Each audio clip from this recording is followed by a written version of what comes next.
Hey guys, it's Mason with Trinity Research Works. Today we're reviewing the KRG Bravo chassis with the Arca Enclosed Forend. Today we're filming in the gun room as if anybody's familiar with North Texas weather this past week or so, it's been pretty rough. So this morning it's pretty windy and we tried getting some audio outside and it's just better to do it in here. So we're going to keep this review fairly straightforward, fairly simple. I don't want to make it an elongated one where people are falling asleep listening to it. So first thing I want to start out with, this chassis is the Arca Enclosed version of KRG's Bravo chassis.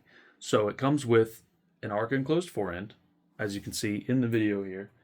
And this Arca Enclosed forend has an Arca rail already molded or machined into the forend itself.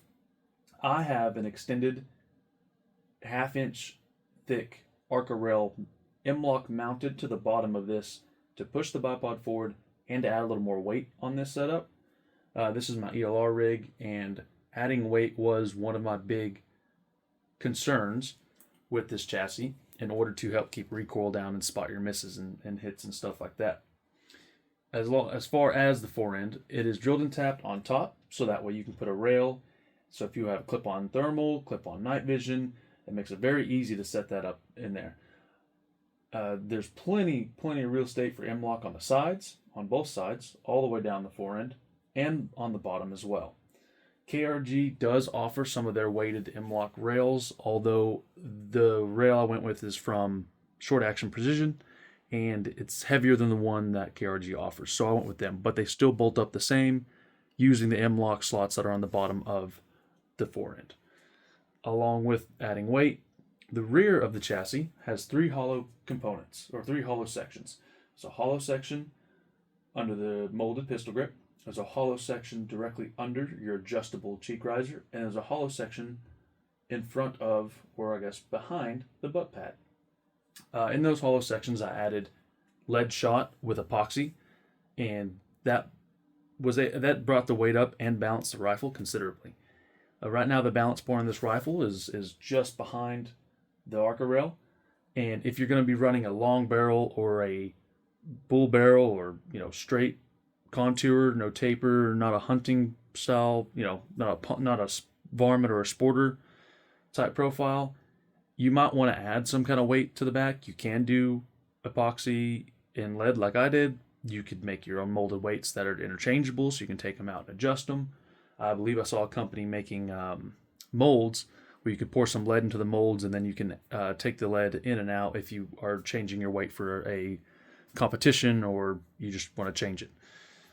This adding that weight made the rifle balance very well. If you leave it empty and you have that heavy barrel, it's going to be very, very front heavy. And so for me, I didn't necessarily need it to be balanced like a PRS competitor would, but I wanted the whole thing to be heavier. And in this current configuration, the whole rifle weighs right about just under 23 pounds. I believe it was 22 and 3/4 of a pound, somewhere right there. The other nice thing about this rifle is the quick adjust cheek riser with a thumb screw. So if any of you are running an adjustable scope mount, such as this one here, I believe this one's from Aerotac. This is a adjustable MOA scope mount, and this is what is going on the 375 ShyTac that is being built currently. It adjusts anywhere from 0 to 70 MOA of increment adjustment. It just works as a pivot. It works on this front pivot here. You loosen the screw and adjust it. So if you're running that, so you get more elevation out of your scope, and that changes where your ocular lens is on the back of your scope, being able to quickly adjust the cheek riser so that way you have a good sight picture is super nice to have that quickly adjusted. Or if you need to pull your bolt out, you don't have to break the Allen wrenches out and take the whole thing off or adjust it slightly if you need a little more space to get a bolt out. On this configuration, this is the Remington 700 long action pattern. So if you get the KRG Bravo chassis with the Arca Enclosed forend directly from KRG, the magazine length is for the long actions are limited to the CIP length. It does take AICS magazines, but you're limited to the CIP length magazines only. Now, if you buy the KRG chassis in the Bravo configuration only, without the Arca Enclosed forend, and you get the Arca Enclosed forend later to mount onto your chassis, you can get an adapter that will allow you to fit smaller magazines. Now, with the magazine fitment, you have two adjustments to adjust essentially the tension that the chassis is putting on the magazine. You can slightly adjust the trigger guard forward and backwards to add a little more tension, and you can slightly adjust, very, very minor, you can adjust the forend before it's tightened all the way down, slightly forward and back. And that allows you to adjust your fitment on the magazine for if you want it to be slightly tighter or a little bit looser fit. The magazine release is ambidextrous, which is really nice, and it doesn't feel too far forward. I can easily access it with either the index finger of either of my shooting hands. From the magazine, my only complaint in this area, and it's purely cosmetic, it has no impact on the function, is this little corner here doesn't quite line up exactly. That's just essentially the plastic piece there for the molding. It doesn't do anything as far as function, right? Because the parts that contact the magazine on the front of the magazine are internal to the forend. So that exterior piece is just cosmetic. That's my only gripe about this entire setup, is that doesn't quite line up, but that could just be being a little OCD. If that doesn't bother you, then you're going to have no problems with it whatsoever. This Arca Enclosed forend will handle barrels up to 1.25 inches in diameter. This is a 1-inch diameter straight contour barrel that is on this setup, and I have plenty of room on either side of the barrel, up and down on the barrel, where I don't have any concern about it contacting the forend.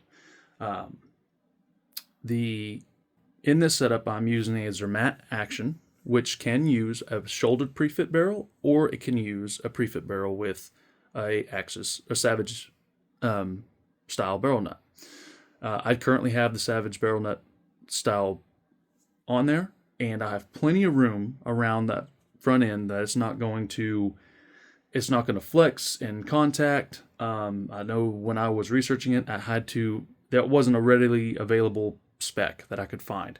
That was something that I had to look through some forums and see if there was anybody else that ran it and if it fit. And some people on there said it did. So I'd like to, at least let y'all know that, hey, that does clear. It clears the large shank and the small shank barrel nuts. So you should have no issue with that whatsoever.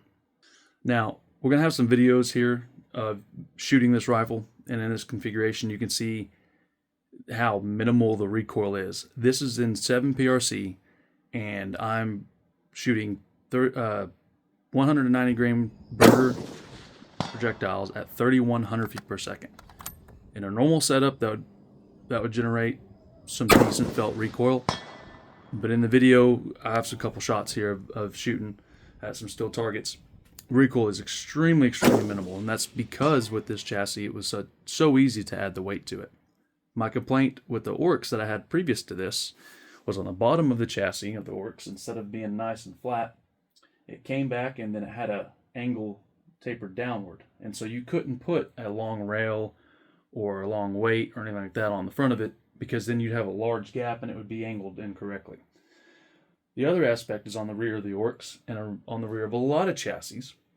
There's not a lot of way to add weight to the rear end of it if you're trying to balance the rifle out, if you have a long barrel or a heavy barrel. And this made it very easy to do that. And so those were huge, huge selling points to me, the ability to be able to do that. Other than that, I'd like to reiterate again, KRG has not paid us. This chassis was not sent to us for free. This was paid for out of my own pocket. This is my ELR gun, my ELR light gun that I've used to shoot up to a mile and have achieved the cold bore mile with. And I wanted to do the review on this chassis to get some more information out there, as I felt there wasn't a whole lot out there when I was researching it at the time. So hopefully this answers some questions that for you guys that I had, that I spent some time looking for, and hopefully all that can be condensed here into one video for you guys. If you like what we're doing here and you want to keep supporting the channel, there's a link on our channel to our website where we have a couple different stickers regarding anything from long distance achievements, anything from 1,000 yards to 2 miles. So if you guys out here watching this are long range guys and you want some stickers that says, hey, I achieved this, check out our website. We had a couple different options. All of them come in 2 different colors. They come in tan and black, and they come in olive, drab, and yellow, kind of similar to an ammo can color. You can see I have one sticker there on the stock right now for the 1 mile achievement. We also have some others, but the stickers and some other stuff on some websites. But that is what helps fund this channel. That's what helps fund our projects. I know I mentioned the 375 ShyTech project when I was mentioning the scope mount there.